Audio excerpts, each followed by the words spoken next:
what? So it's very simple. We can just do this way.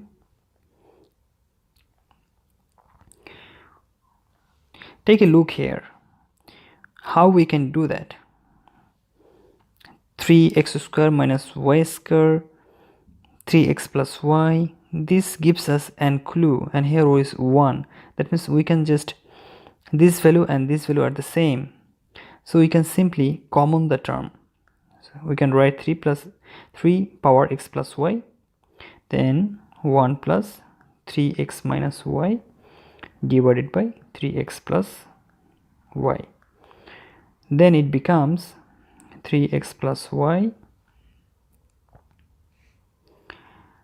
Here we can write